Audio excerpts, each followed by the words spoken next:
salutante. Aujourd'hui, on parle d'un inventeur méconnu et fascinant, Bartolomeu de Gusmão, surnommé depuis le prêtre volant. Ce prêtre, né au Brésil en 1685, aurait consulté des archives incas en Bolivie lors de ses missions jésuites auprès des autochtones. Les Incas n'en étaient pas les auteurs, mais plutôt un peuple bien plus ancien.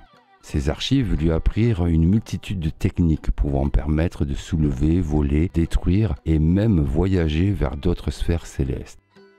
C'est à son retour au Portugal qu'il se mit à inventer des machines toutes plus étonnantes les unes que les autres, du moins celles dont les techniques pouvaient être mises en œuvre au XVIIIe siècle. Notamment celle qui nous intéresse et qui a marqué l'histoire de l'aviation. C'est en 1709 que Gusmão présente au roi João V du Portugal sa création révolutionnaire, la Passarola, une machine volante inspirée par le vol des oiseaux. Imaginez une sorte de dirigeable avec des ailes et un système de propulsion à air chaud. C'était la première fois qu'on voyait un engin de ce type. Le roi lui accorda une pension de 600 000 reis pour la fabriquer.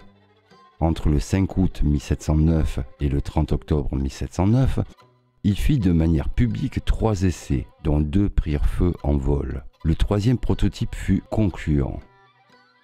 On sait très peu de choses de l'appareil, dont les seuls plans encore existants sont au Vatican.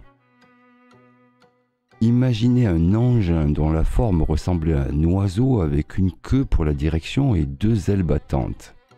Mais l'étrangeté vient de mécanismes apparemment magnétiques, composés de boules d'ambre et de sphères attractives placées au-dessus de la voile.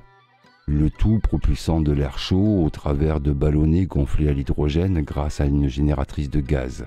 Étrange, oui.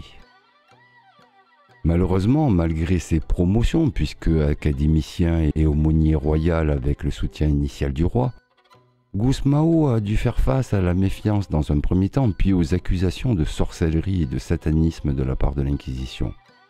Celles-ci mettront un terme à l'œuvre créatrice du prêtre. L'Inquisition finira par brûler les documents scientifiques de Bartolomeu Lourenço de Gusmão, qui finira par s'enfuir en Espagne où il meurt peu après à l'âge précoce de 38 ans. Pour finir, aujourd'hui Bartolomeu de Gusmão est reconnu comme un pionnier de l'aéronautique. Sa vision avant-gardiste a ouvert la voie de futures innovations dans le monde de l'aviation. Cet homme fut malheureusement oublié. Merci de nous avoir rejoints, n'oubliez pas de liker et de vous abonner pour plus d'histoires captivantes. Bye bye.